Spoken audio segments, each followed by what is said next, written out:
Bienvenue, mesdames, messieurs. Vindicte populaire au Bénin, combattu sans ménagement dans un passé lointain, le phénomène semble avoir repris du poil de la bête. Des diversités sociaux passés à l'épreuve du feu, c'est désormais monnaie courante. Plus grave, de pauvres innocents en paient aussi le prix fort.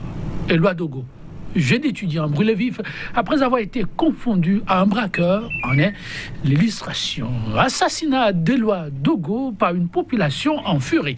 La vindicte populaire de trop, c'est le thème. En débat avec nous, un spécialiste des questions de sécurité publique, un spécialiste des questions de droits humains. En notre compagnie, M. Marius Dadio, commissaire de police à la retraite, a accepté partager son expertise en la matière avec nous. Monsieur Marius Dadio, bonjour à vous. Cher ami, bonjour. Merci de répondre à notre invitation. C'est moi. En face de lui, Madame Miguel Huito, juriste et spécialiste des droits humains. Elle nous apporte son regard sur la question du respect des droits humains dans ce cas précis. Nous irons aux généralités sans doute. Madame Miguel Huito, bonjour à vous. Bonjour Joël, bonjour commissaire et bonjour aux amis téléspectateurs. Et vous répondre à leur façon. Je vais d'abord m'attarder sur la sémantique, la vindicte populaire. Monsieur le commissaire, je me retourne d'abord vers vous. On la disait à un moment donné du passé, quand on se rappelle le dégât que le phénomène a occasionné. Et il y avait eu ce général autoproclamé, dont je ne cite pas le nom.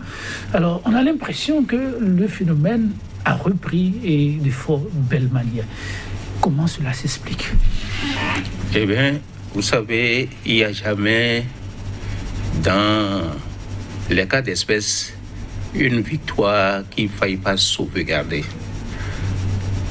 Vous lui laissez un peu de temps sans soutenir vos efforts, vous voyez le phénomène réapparaître.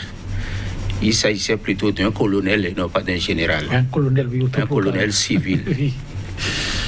Si vous prenez son cas, il a été réglé, et j'en faisais partie, de façon scientifique. Parce qu'à l'intéressé, on a fait comprendre la gravité des actes que lui et les siens posaient. Et on lui a dit le tort que ça faisait au pays.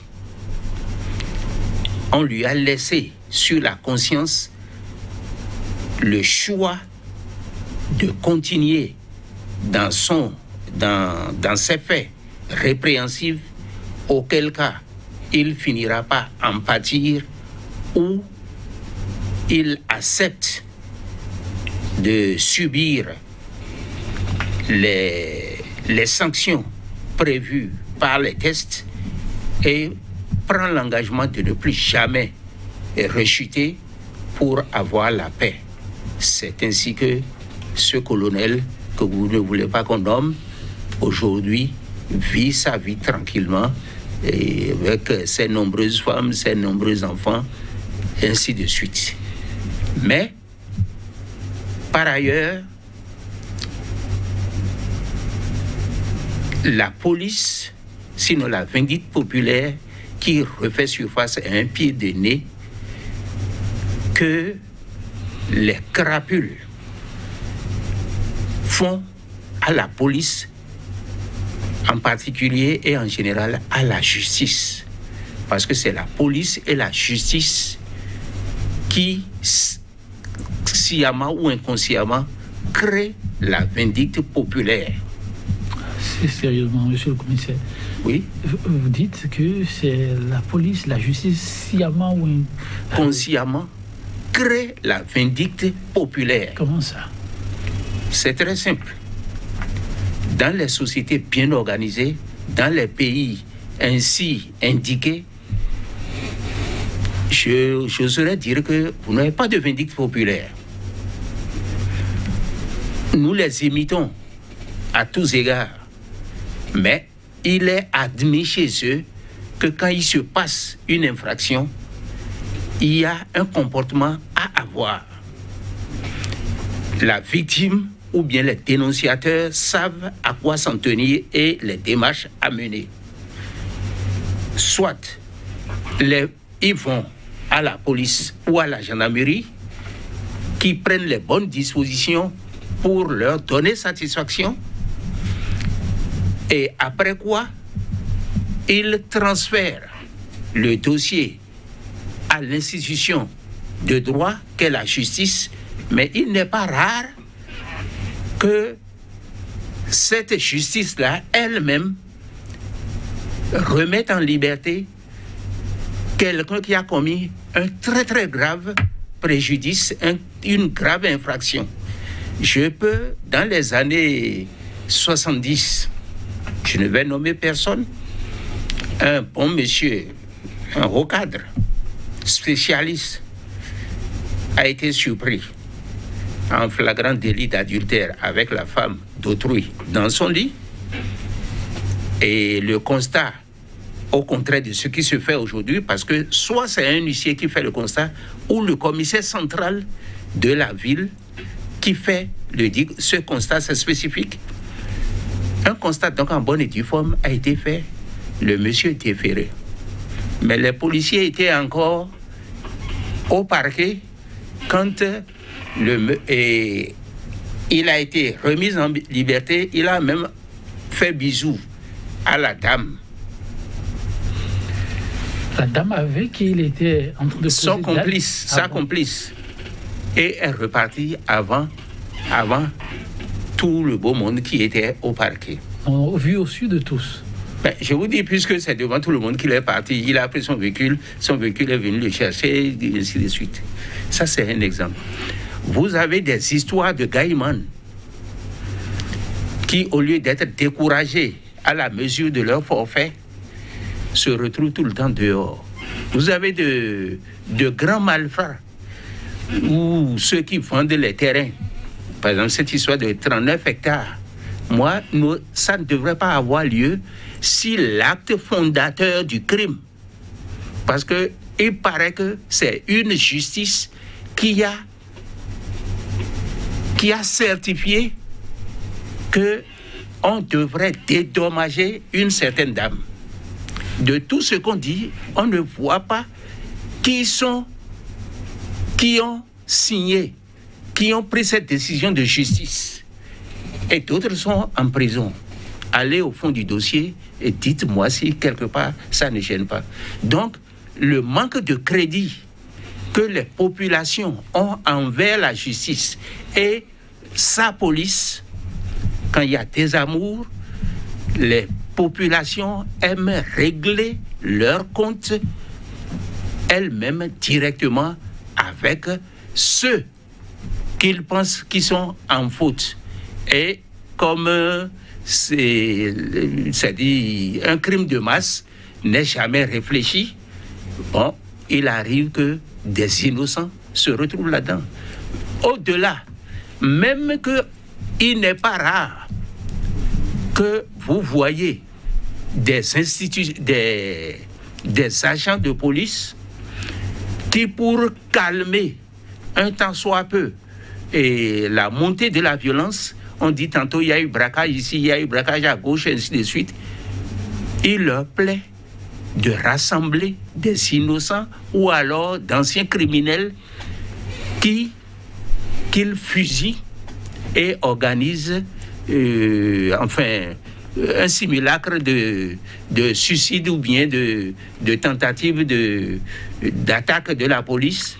Et on dit... En somme, il y a du travail à faire aussi bien au niveau de la police que de la justice pour espérer mettre un terme au phénomène. C'est le regard de l'officier. C'est ça. Mais ça devrait commencer par et la police et la gendarmerie et la justice. Commencer par la police, la justice. On y revient. Dans les grandes écoles, oui. Certainement pas ici, on nous enseigne avant tout que nous, policiers, on nous enseigne que la personnalité humaine est sacrée. Tout ce que nous faisons, c'est pour la sauvegarder. Et ce qui l'accompagne, c'est la liberté. Mais ici, la liberté ne dit rien à personne. On veut user de ce droit anarchiquement. Et comme je vous l'ai indiqué tout à l'heure, vous apprenez qu'il y a 2-3 bandits de tel crime qui avaient été commis à tel endroit, qui ont été, comment dit-on, neutralisés. Merci pour le terme qui m'échappait. Neutralisés. Or, qu'est-ce qui vous dit que c'était vraiment c'était vraiment les coupables? On devrait... Ça fait parlant de ce que la personnalité humaine est sacrée, le plus grand voyou, le plus grand bandit du pays peut rendre le plus grand service à son pays demain. Mais si vous l'avez déjà tué comme ça, sans avoir les assurances que c'est lui d'abord et puis qui ne peut pas se remettre en cause. On n'est pas... Le système français est loin de cette assertion où, c'est-à-dire, et le policier et je ne sais pas quelle institution pense que littéralement ils peuvent rendre la justice là, qui quelque part est une vindicte. Elle est policière, elle est de justice, elle est avant d'être populaire. C'est quand c'est populaire, c'est encore grave parce que là, ça dit c'est un imbécile en qui d'autres croient qui dit oh olé, ou bien il vient de me voler. Vous vous souvenez de l'affaire des sexes volés où on tuait des gens? Comment est-ce qu'on a réglé ça? Là, je peux citer un nom. Le commissaire Tchekoulou était commissaire centriste ici. On lui a donné des instructions, dit si quelqu'un dit encore que quelqu'un l'a touché, qu'un autre l'a touché, qu'il a perdu son sexe, bloquez-le là. Au risque de commettre une autre infraction, déshabillez-le, voici le sexe est perdu. C'est comme ça que ça a été réglé. On n'a plus jamais rien eu. Je parle bien du commissaire Tchekoulou André.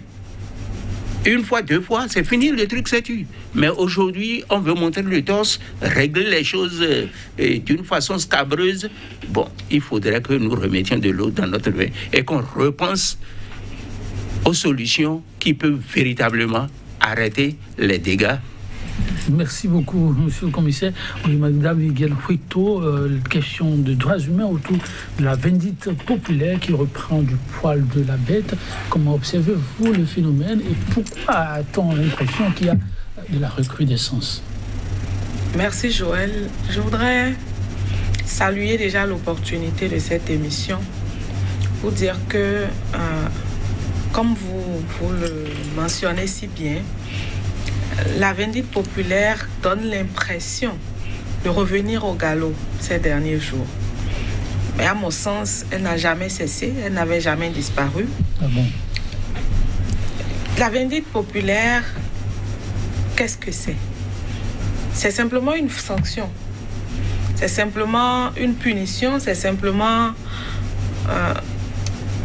comme on dit chez nous, cette façon de tirer l'oreille à un individu que l'on pense avoir commis un forfait, quel qu'il soit. Et étant en République du Bénin, donc jusqu'à nouvel ordre, et je mets ça en guillemets, un pays de droit, lorsque vous ne marchez pas suivant les règles établies par la République, on est en droit de vous sanctionner. Mais étant un pays de droit, les personnes habilitées à vous sanctionner sont connues. Et lorsque vous en arrivez à voir des populations se substituer aux personnes qui détiennent le pouvoir de sanction, c'est que quelque part, ces populations, je pèse mes mots, estiment que les personnes habilitées à sanctionner n'ont plus leur raison d'être ou n'ont plus leur place dans la République. Et ceci témoigne donc de ce désamour dont parlait le commissaire tout à l'heure mais aussi de cette confiance qui a disparu et qui, si on ne prend garde, va davantage s'effacer, mais complètement de l'échiquier national. Nous, en tant que défenseurs des droits humains, on est attachés au principe de la vie. Et en prenant les lettres ou les mots de la Constitution béninoise, quoique révisée en novembre 2019, nous restons donc attachés au fait que la personne humaine est sacrée et inviolable. En tant que telle, l'État a donc l'obligation de garantir cette personne humaine-là et de la protéger. Quand on assiste donc à des cas de vindicte populaire, pour moi, première personne interpellée, c'est l'État. L'État, au sens restreint du terme, ne prenez pas l'État dans mon propos comme tout le monde. Quand je parle de l'État, j'indexe d'abord le premier chef de la République, donc le président de la République, et ses sbires. Je veux nommer les différents ministres et tous les cadres qui viennent ensuite. Pourquoi? Parce que dans un pays de droit, où la vie est sacrée et reconnue comme telle, l'État doit travailler à nous mettre dans un environnement sécurisé. Si Éloi Dogo a été victime de vindicte populaire, c'est que quelque part l'environnement dans lequel il évoluait n'était pas sécurisé. C'est que quelque part les agents de l'État en uniforme et donc ayant la responsabilité de lui assurer la sécurité dont il avait besoin, de l'extraire donc de ce milieu-là, à un moment donné, qui allait emporter sa vie, n'a pas su le faire. Les raisons, en tant que citoyens, citoyennes, ça nous importe peu. Parce qu'au quotidien, l'État nous demande des ressources. L'État nous demande de mobiliser un certain nombre de ressources, qu'elles soient financières ou matérielles. Et il revient à l'État donc de voir de quelle façon il redistribue les ressources, quitte à ce que chaque compartiment ait les moyens nécessaires pour jouer sa partition. Quand vous écoutez, beaucoup de choses se susurrent et se murmurent. Les agents vous diront, et ça se dit tout bas, on n'a pas toujours les moyens dont nous avons besoin. Quand on nous appelle, on n'a pas toujours de quoi ravitailler les véhicules en carburant. On n'a pas toujours de quoi. Vous parlez de faits actuels ou qui remontent à des années antérieures? Je parle de faits qui continuent d'avoir cours dans notre pays. Parce que lorsque vous voyez, on a vu des images, on ne saurait donner crédibilité totale à ces images-là. Mais si on a pu donner crédibilité à l'image de Feu Éloi Dogo par terre, c'est que quelque part, il y a du vrai dans ce qui est en train d'être publié ci et là. Donc, nous, de ce que nous observons, on a vu des agents en uniforme à côté de certains lieux. Et la question qu'on se pose, qu'est-ce qui n'a pas marché? Pourquoi ces agents n'ont pas été capables de sauver la vie à Éloi Dogo? Qu'est-ce qui les en a empêchés? Ce sont des interrogations que nous formulons. Et je voudrais dire ensuite que, vous voyez, les populations de plus en plus, elles sont en train de se rééduquer. Et ça, on ne le dit pas souvent, on ne le dit pas assez. Elles se rééduquent. On éduque de plusieurs manières. L'État, à travers ces différents compartiments, a l'obligation, au regard de l'article 40, d'éduquer la population à ses droits. Et donc, de façon insidieuse aussi, à ses devoirs ou à ses responsabilités dans la société. Mais lorsque vous voyez les exécutions sommaires qui ont lieu depuis quelques années sous notre ciel, sans que rien ne puisse se passer, malgré les critiques, malgré les cris de cœur, les cris d'alarme, ça ne cesse pas. Une exécution sommaire, mais c'est une punition, c'est une sanction. Est-ce qu'un agent de l'État en uniforme est habilité à sanctionner un individu? Je ne pense pas. Son rôle, c'est d'appréhender tout présumé auteur d'une infraction ou d'un fait négatif, de le confier donc à qui de droit, et il revient au juge dans son office de travailler au regard donc des tests qui sont en vigueur pour dire ok, vous l'avez emmené, au regard des éléments dont je dispose, il ou elle est effectivement coupable de ce qu'on lui reproche. Et ce n'est qu'à ce prix seulement que cet individu sera sanctionné. Mieux, le Bénin a banni de son dispositif législatif la peine de mort. Alors pourquoi est-ce que de manière déguisée, donc de façon détournée, on doit assister donc à la négation de la vie pour des raisons, à la limite, parfois qui n'en valent même pas la peine? Le phénomène au niveau des populations, il est question aujourd'hui de trouver les voies et moyens de l'endiguer, parce que n'importe qui peut y passer. On ne souhaite pas. Même un cadre, dans un cas comme celui-là, même un agent en uniforme, peut y passer. Même un député, voilà, même un président de la République. Il est urgent d'arrêter la saignée. Alors, l'éducation des populations que vous avez rapidement évoquée, en tout cas, on se demande qu'est-ce qu'on peut faire dans ce sens quand on sait, le commissaire peut-être nous démentira tout à l'heure, qu'on ne pourrait pas mettre un policier derrière chaque citoyen. On réussit cette éducation comment? Vous savez, nous sommes profondément en crise. Quand vous dites nous sommes profondément... Je veux parler de la République du Bénin, je veux parler de l'État du Bénin. Chaque composante, si vous voulez, toutes les composantes de la République du Bénin sont en crise. Nous sommes en crise de valeurs, nous sommes en crise de confiance, nous sommes en crise de sécurité, de sûreté. On n'est plus en sécurité nulle part. Même chez vous à la maison, vous n'êtes plus en sécurité. Même dans votre voiture, vous n'êtes plus en sécurité. Et ça devient plus dangereux lorsque les actes qui vous mettent en insécurité viennent de personnes qui normalement ont vocation à vous protéger. Expliquez-vous un peu, s'il vous plaît. Je n'avais pas envie de faire la parenthèse, mais puisque vous m'y poussez, je vais la faire. C'est pour comprendre, parce que vous avez cité tellement de choses qu'on se demande là. C'est vraiment le Bénin? C'est le Bénin. C'est notre Bénin, malheureusement. Et j'ai envie de dire qu'on ne peut pas endiguer le phénomène de la vindicte populaire d'un claquement de doigts. C'est pas possible. C'est sûr. Ce n'est pas possible. On est là pour des contributions. Ça va être un travail de longue haleine. Et pour y arriver, justement, chaque maillon doit jouer sa partition. Nous devons revenir à un certain nombre de valeurs, à un certain nombre de... Lesquelles, par exemple? Le respect déjà de la vie humaine. Le respect de la personne humaine.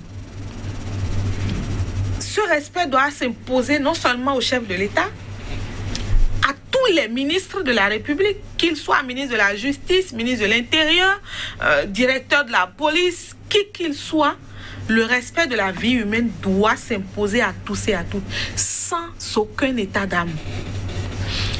La sanction, il faut que les populations n'aient plus le sentiment de ne pas être écoutées.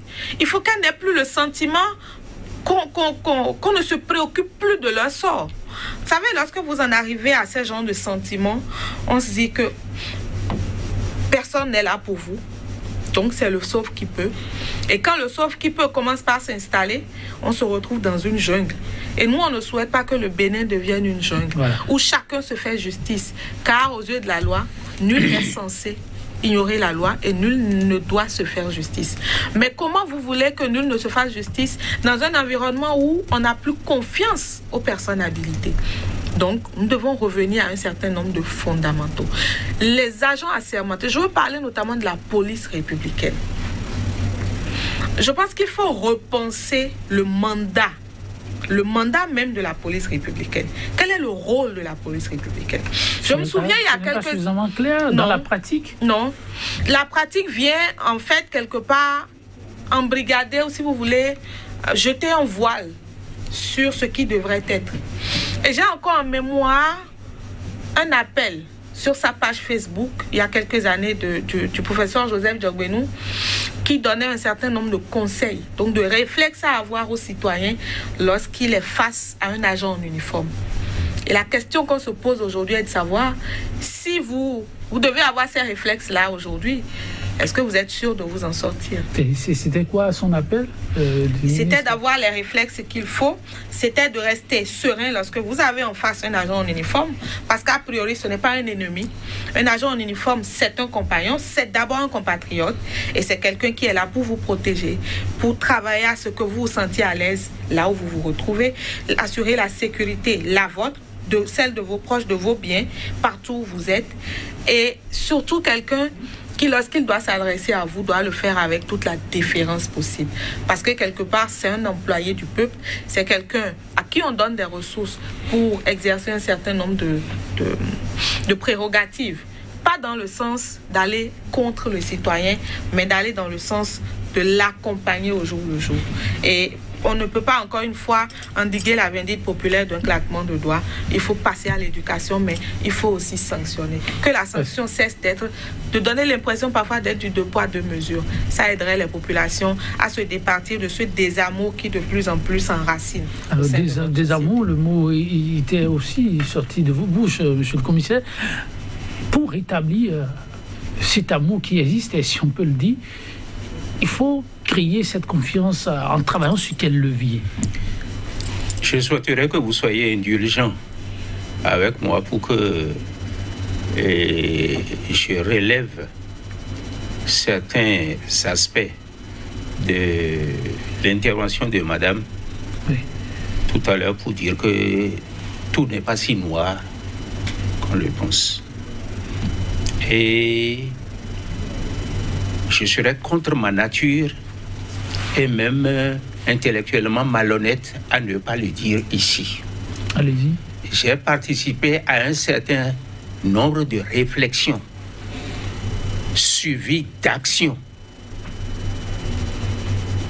auxquelles j'ai participé personnellement pour témoigner de ce que, d'abord, qu'ils vous souviennent que à l'entame du quinquennat, du premier quinquennat et du président de la République, Patrice Talon, les braquages étaient légion. Il y a des cités, particulièrement Parakou et Port-Nouveau, où il y en avait au moins 4 par jour, par nuit, sinon même par jour.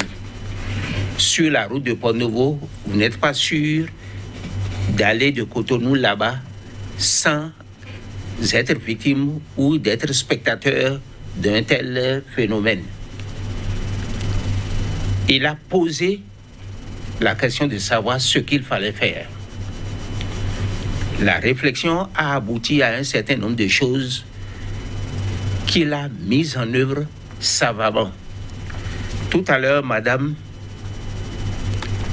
a dit une mission égale les moyens.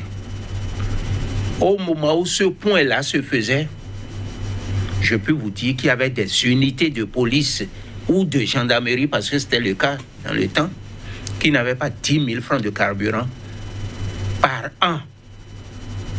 Ils ont moins que ça. Par an, ils avaient moins de... Même quelque part, ça n'existait pas. C'est ça. Et les moyens, ce n'est pas toutes les unités qui en avaient.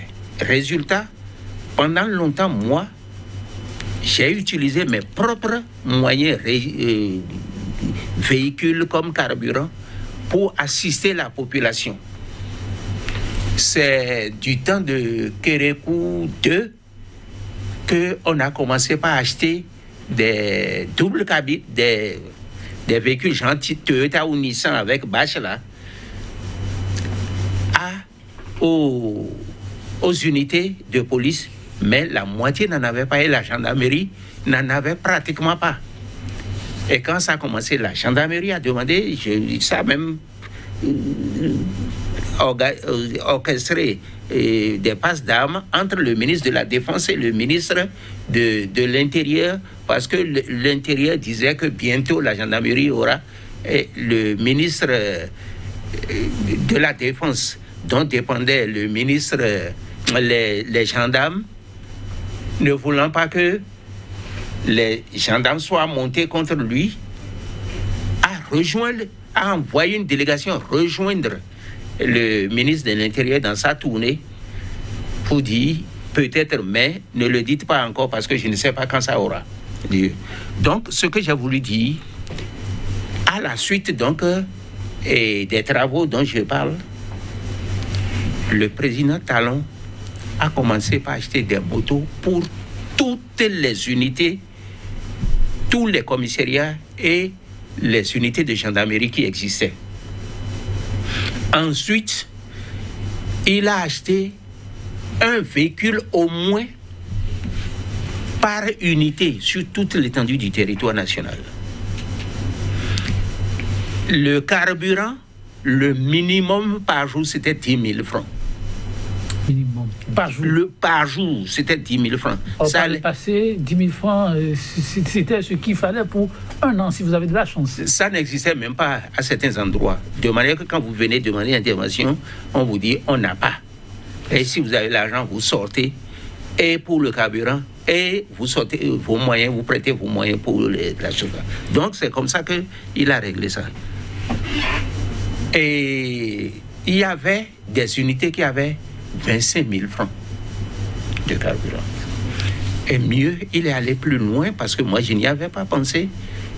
Et il dit, force de l'ordre, je préfère prendre cet argent que j'ai mis à acheter les véhicules et le carburant et même et autre chose que je mets à votre disposition.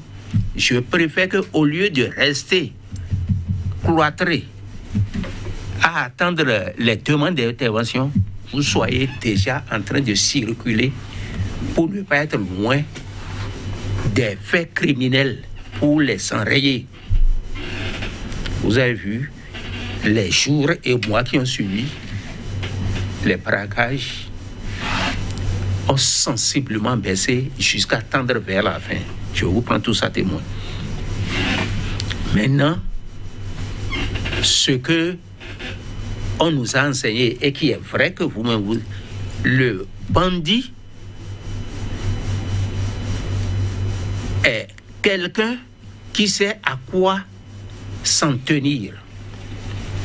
Pour voler quelque part, il cherche d'abord à connaître la position des usagers, donc des propriétaires, comment il cache son butin, ou bien s'il dort, le gaz qu'il faut mettre dans la chambre pour l'endormir, pour que lui il ouvre les portes et tout ça avec, pour faire son truc. Et éventuellement la police qui circule désormais comme ça, comment la gérer pour ne pas être prise à partie. Donc le malfrat fait aussi un travail. Ben, il réfléchit, c'est-à-dire lui, le malfrat comme le terroriste ne va pas sur son lieu d'opération sans avoir bien étudié, calé et chaque geste qu'il doit poser sur le terrain.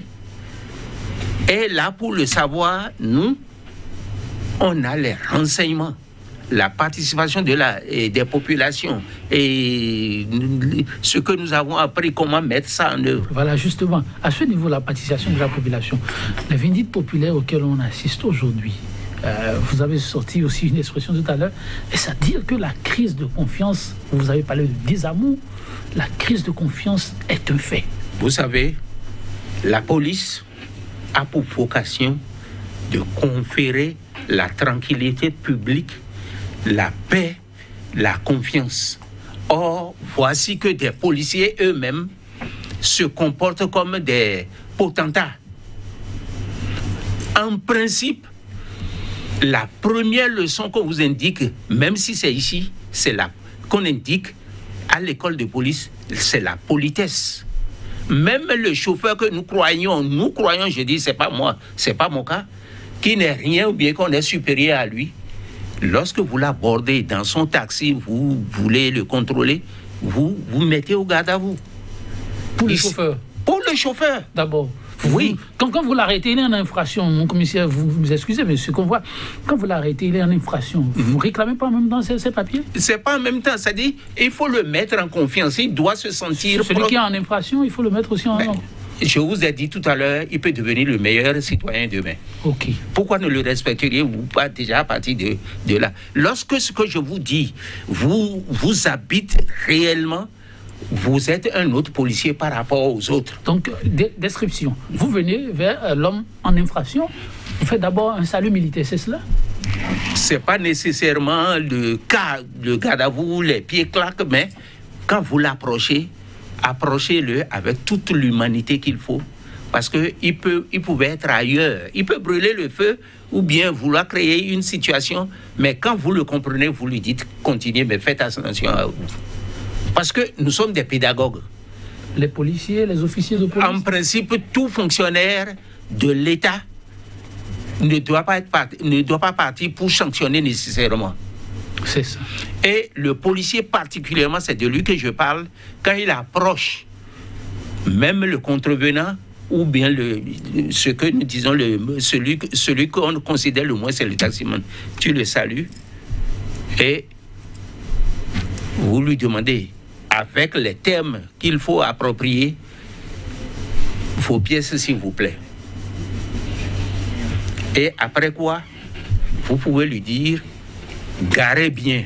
Il ne faut pas bloquer la situation à créer des mécontents. Parce que votre devise, ce pourquoi vous êtes là, c'est de ne pas créer de troubles, un début de trouble à l'ordre public, et c'est de ne pas faire paniquer les gens, c'est de ne pas créer de mécontentement. Donc, vous lui demandez de garer correctement. Si vous n'aviez pas déjà demandé au contrevenant de se garer avant de commencer par lui réclamer ses papiers, dans la correction que j'ai indiquée. Voyez-vous, c'est simple. Tout à l'heure, j'ai déjà dit qu'aujourd'hui, plus qu'hier, plus que jamais, la conscience au sommet de l'État, c'est de faire en sorte que la sécurité soit garantie à tous les niveaux. Maintenant, les bandits, ceux qui n'ont pour devise que de créer des problèmes aux citoyens, de créer, comment dit-on, d'ébranler la paix, la tranquillité publique, ils réfléchissent. Et ils savent comment passer entre les mailles. Mais en principe, les policiers aussi sont formés pour les coincer, pour les arrêter. Le mieux, c'est avant, comme le chef de l'État l'a dit, il préfère prévenir, mettre beaucoup d'argent dans la prévention que de prendre cet argent pour les nourrir en prison. C'est clair. Quand on fait l'option comme ça, et on se rend compte du jour au lendemain que la population, au lieu d'aller taper à la porte de la police, préfère se faire justice. Enfin, comment pour ramener la population dans le juste rôle qui est le sien? D'abord, il faut tout faire pour que le désamour entre les populations et les forces de l'ordre c'est-à-dire ne soit pas de mise. Il faudrait que la confiance réciproque sache. Tout à l'heure, vous aviez eu à parler. On ne peut pas faire de sécurité sans la participation de la population.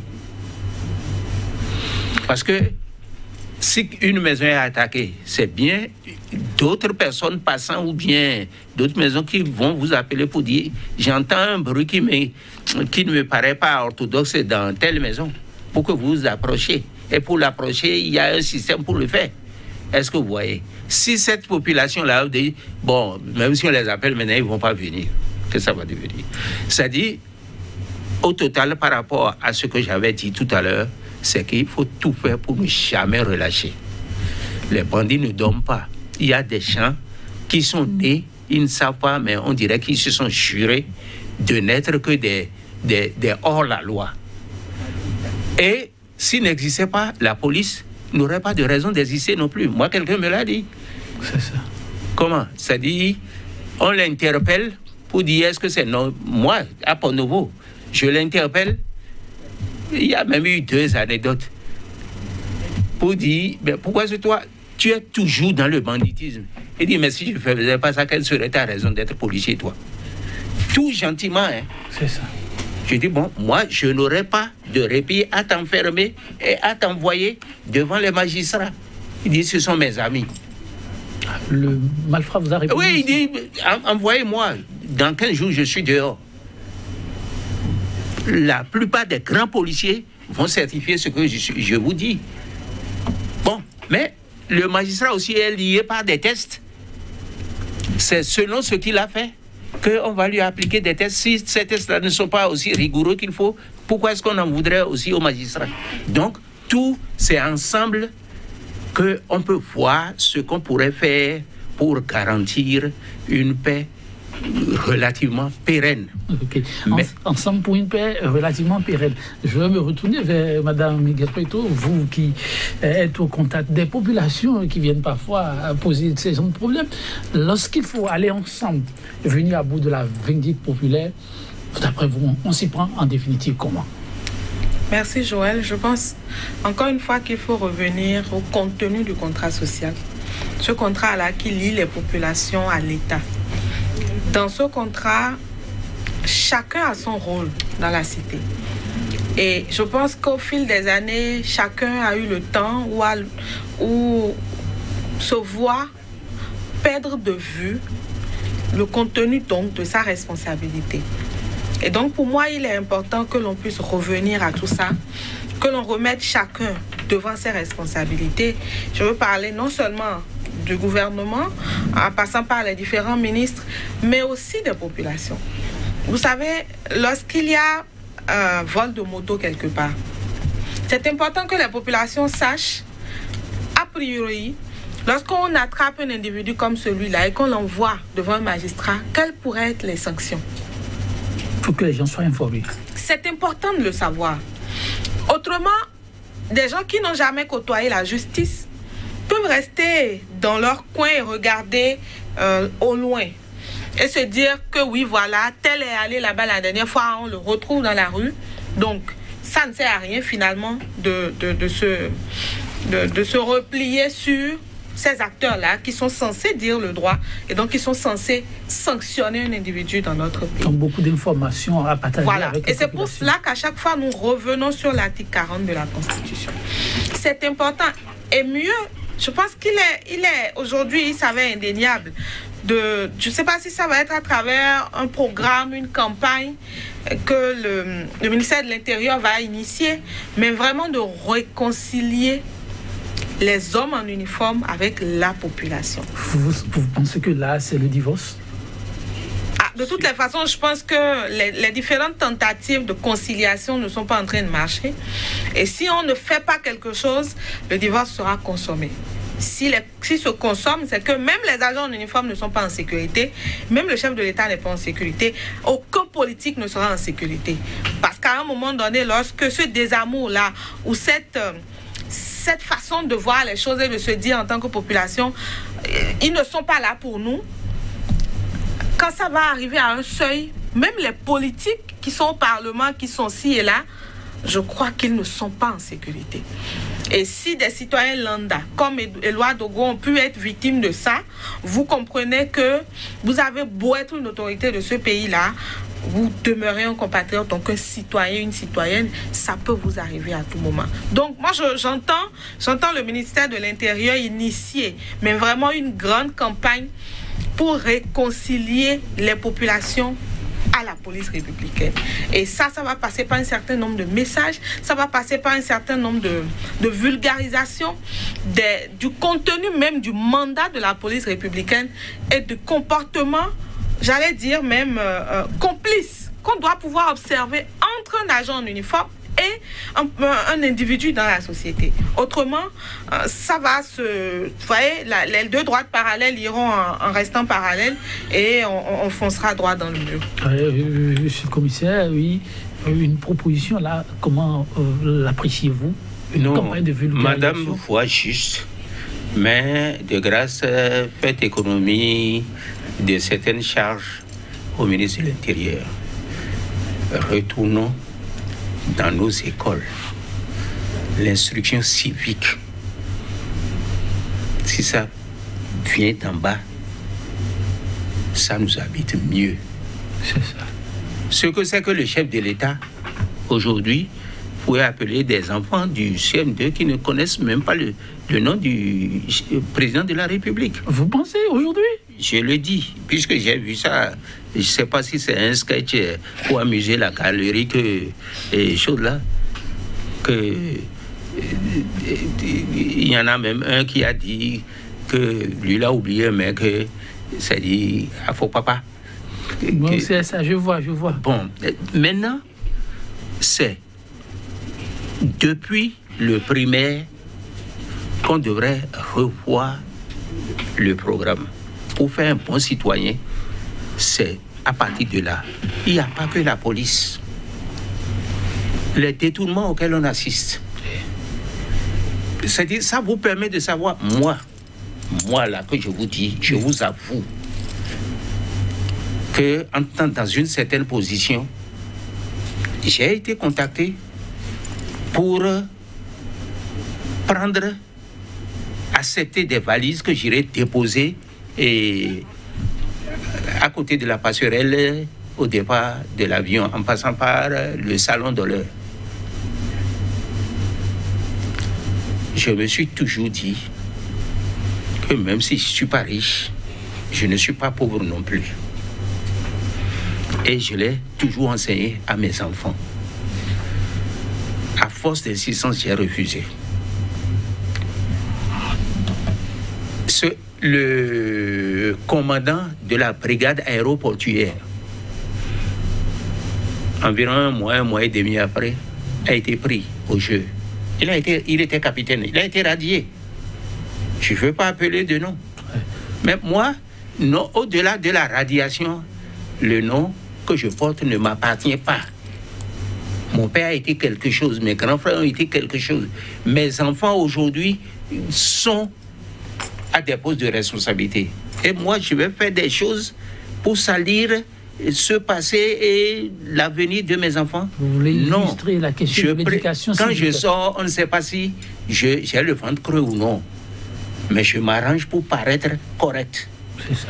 Donc, pour enseigner ça, c'est que je remercie ceux qui m'ont formé depuis le primaire jusqu'à finir mon cursus scolaire.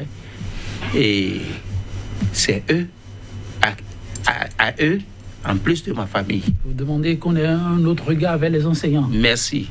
Maintenant, je suis en phase donc avec madame, mais je dis il vaut mieux qu'on prenne le processus autrement que le ministre de l'Intérieur. Il va avoir combien d'années encore qu'il n'a même plus, et comment dit-on, l'administration territoriale sous la main. Est-ce que vous voyez? Bon, maintenant, il faut repenser nécessairement la police. Après la réforme à laquelle on a eu droit maintenant, il faut encore repenser la police. Mais tout est mouvement. Ouais, c'est-à-dire, la réforme actuelle, la police républicaine, c'est du cru du chef de l'État. Mais elle est née quand? Quels sont les problèmes qu'elle crée? Comment les régler? Aujourd'hui, plus qu'hier, on rencontre des policiers complices de ci, de ça. Ça ne vous dit pas quelque chose? Vrai, il faut se poser les bonnes questions, trouver les bonnes solutions, mais ça part. Depuis un moment, même sans la police républicaine, le mot de recrutement, je le dis, il y a des commissaires de police qui n'ont jamais été écrits, n'ont jamais été dans une salle, et la politique du moment a seulement demandé aux députés et aux ministres du temps de donner des noms, sinon pas quelqu'un à faire. Ça, c'est bien avant ça. C'est pas aujourd'hui, je ne parle pas d'aujourd'hui, mais je dénonce quelque chose qui s'est passé il n'y a pas si longtemps que ça. Ok. Et on a retrouvé ces gens-là, des commissaires de police. Ok. Il y a des grades qui ont été donnés. C'est-à-dire parce que on a aimé, on a voulu que on fasse un coup, le policier, le gradé a fait, on lui a donné un grade supérieur, et puis aujourd'hui, ça a été corrigé. Ça ne se passe pas comme ça, parce que la police est un corps hiérarchisé. Si celui qu'on nomme votre chef est moins disant en matière de ce que vous avez dans la tête que vous le supportez moins. Vous le supportez, vous ne le pipez pas. Parce que même ce qu'il va vous donner comme instruction ne cadrera pas avec ce qui se devait pour aller régler la mission en question. Est-ce que vous voyez? Avant, pour recruter, il y a concours. après le concours, pendant que vous êtes en stage, il y a enquête de moralité sur chacun. Même si votre père avait jamais volé à un certain degré de sa vie, on vous radie. C'était le cas de ma promotion. Votre père? Le père, parce que... père peut être voleur, l'enfant ne le sera pas. Ah, c'est ce que vous croyez. Moi, je connais, même chez les magistrats, si ton papa était fou ou déréglé à un certain moment, vous êtes sûr que vous n'en aurez pas des gènes? Ben, il faut pas radier systématiquement, je pense. C'est-à-dire, la police, oui. Certains corps de l'État sont tels qu'il ne faut pas admettre certaines choses. Et c'est ce que je vous dis. Moi, je suis de la promotion 73. Il y a des gens qui ont été remerciés. Après, en 82 ou chose là, il y a des gens qui étaient en stage à l'école de police. C'est-à-dire, ils étaient en plein stage, on les a sortis. Je vous donne des exemples par date, je ne veux pas donner des noms. Beaucoup de rigueur. Bon, or, aujourd'hui, qu'est-ce qui se passe? Le type, il ne compose même pas, on le fait. Policier, dont les inspecteurs, les gardiens de la paix, je ne vous parle pas de ça. On le fait. S'il entre en fonction, je vous ai dit, et ça je pourrais donner un nom, il a été reçu gardien de la paix. Et il était à l'école de police, il démissionne, on l'interpelle pour dire, mais c'est quoi? Il dit comment que lui n'a pas besoin d'apprendre 1, 2, 1, 2 avant de savoir siffler pour prendre de l'argent chez un taximan. Et il est parti. D'autres qui étaient en formation, inspecteurs de police, qui étaient déjà transitaires, on dit, mais non, qu'ils n'ont pas besoin d'apprendre tout ça d'abord. Ils sont partis. Je peux donner des noms. Merci beaucoup. Est-ce que vous voyez, ceux-là qui savaient déjà comment donner de l'argent aux gens pour passer les mailles de la douane, qui se sont retrouvés là-dedans et qui n'ont pas démissionné, vous voulez qu'ils aient quel comportement? Ceux-là qui avaient par essence contrôlé, mais en négociant et des bacs chiches, laisser passer les choses. S'il se retrouve à la police, même si quelqu'un tue, lui dit voici l'argent, il laisse, non. Aujourd'hui, on apprend qu'il y a des policiers qui sont complices de ci, de ça, ou bien qui sont même auteurs. Sinon, le dernier cas, à l'aéroport, de 10 kilos de cocaïne, on a dit non, où plein de policiers étaient mêlés. Ils s'aiment ceux-là, on les a éduqués. Donc, nécessité de revoir aussi au niveau de l'écurie de Gias, diront d'autres. Mais Madame Miguel Cueto, plus jamais ça, on scandait plus d'un après le cas Éloi Dogo. Plus jamais ça, pour vous, le signal peut venir d'où pour espérer que ce soit implémenté? Le signal, ça va passer d'abord par la sanction. Et je pense que ça a commencé. À travers une enquête, je pense, qui a été ouverte. Il y a des individus qu'on a pu apercevoir dans les différentes vidéos qui ont circulé. Certains ont déjà été interpellés. Ce que nous souhaitons, c'est que cette enquête aille jusqu'à son terme. Ensuite, c'est encore une fois de sensibiliser, mais d'éduquer. Je suis d'accord qu'on aille à la base. Mais cette génération qui est là, qu'est-ce qu'on fait d'elle? Parce que qu'on le veuille ou pas, même si on éduque à la base, il y aura une dualité. Ces enfants-là qui reçoivent ou qui vont recevoir le nouveau pli seront dans une dualité entre ce qu'ils reçoivent à l'école, ce qu'ils reçoivent de la part des parents, qui sont déjà des êtres formatés, etc., ce qu'ils reçoivent dans la rue, ce qu'ils reçoivent aussi en observant les comportements des uns, des unes et des autres. Donc, c'est bien de commencer par le bas âge, mais c'est important aussi d'avoir un regard sur la génération qui est déjà là et qui aujourd'hui, malheureusement, influence, qu'on le veuille ou pas, les comportements des plus jeunes. Ensuite, pour moi, c'est important que les différents corps puissent travailler en synergie. Vous avez vu, le cas Éloi Dogo a peiné à être d'abord écouté.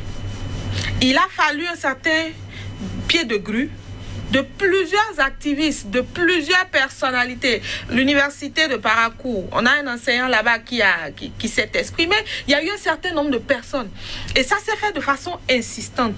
Ça a conduit donc à quelques mouvements qui ont débuté et ça se poursuit. Vous savez, quand on en arrive là, à d'abord crier, mais jusqu'à n'avoir plus la possibilité de le faire avant que les gouvernants ne vous écoutent, parfois on est mal en tant que citoyen, citoyenne. Et on se pose encore une fois la question de savoir, au final, qui nous écoute? Je veux dire, quelle est finalement la relation qui me lie en tant que citoyen, citoyenne à l'État? C'est bien de nous réclamer les impôts, c'est bien de nous réclamer ci et ça, de nous demander de respecter les lois, bien qu'on ne soit pas en accord ou en adéquation avec certains contenus. Mais c'est important que le citoyen puisse, sur son parcours, lorsqu'il se sent en difficulté, voir l'État à ses côtés. Donc, nous parlons du désamour entre le citoyen et la police, mais nous parlons aussi du désamour, du rapport qui s'effrite entre le citoyen et l'État, qui quelque part doit être à ses côtés lorsqu'il est dans les bons comme dans les mauvais moments. Malheureusement, parfois, ce n'est pas le cas. Donc, mon appel ce matin, c'est vraiment de dire aux gouvernants qu'ils se doivent d'être à l'écoute, d'être constamment à l'écoute. Il ne faudrait pas qu'on établisse finalement que dans notre pays, dans le contexte actuel, il faille forcément faire la veille citoyenne de façon renforcée avant d'avoir gain de cause sur un certain nombre de problématiques. Quand on en arrive là, excusez-moi, il y a un problème. Et lorsqu'il y a problème, on ne peut pas endiguer la vindicte populaire. On ne peut pas l'endiguer parce que les gens, encore une fois, se diront, personne ne nous écoute, il n'y a personne pour nous. Donc, chacun fera sa loi. Ce n'est pas ce que nous souhaitons dans la République. Et un appel aussi aux gouvernants à travers certains corps, c'est vraiment de donner le bon exemple. On a dit que la vie est sacrée et que l'État doit garantir cette vie-là et la protéger. Par conséquent, autant on doit sanctionner le citoyen lambda qui pose un acte de vindicte populaire, autant on doit pouvoir sanctionner un agent en uniforme, un agent, qu'il soit policier ou militaire, qui ôte la vie à un individu hors un certain nombre de cadres. Et chacun doit rester dans son couloir. Oui, le commissaire, que faut-il faire pour que ce qui est devenu comme l'hymne, plus jamais ça, et Ouagadougou, puisse devenir une réalité? Bon, le cas Ouagadougou est triste, très triste. Et c'est malheureusement autour de ce cas, maintenant que nous semblons tous nous réveiller, parler, alors que depuis longtemps, on devrait s'indigner de la vindicte populaire. Nous avons dit, en quelque sorte, ces choses-là qui ont pu amener les populations à vouloir se faire justice, vivement qu'on commence par les corriger. Mais en fait, je voudrais rappeler que l'État, c'est nous tous. Chacun n'a qu'à faire ce qu'il est de son devoir et l'État sera un État sérieux. Le fait pour nous d'être ici, moi je vous en remercie en train de parler de ça, contribuera certainement à quelque chose dans l'évolution des choses. Mais l'éducation que nous recevons est primordiale. Vraiment, merci à vous, monsieur le commissaire, monsieur Marius Dadjo. Merci également à vous, madame Miguel Preto. Merci, chez tous, pour la disponibilité permanente. Au plaisir de vous retrouver très bientôt pour notre plateau, toujours avec la même disponibilité. Au revoir.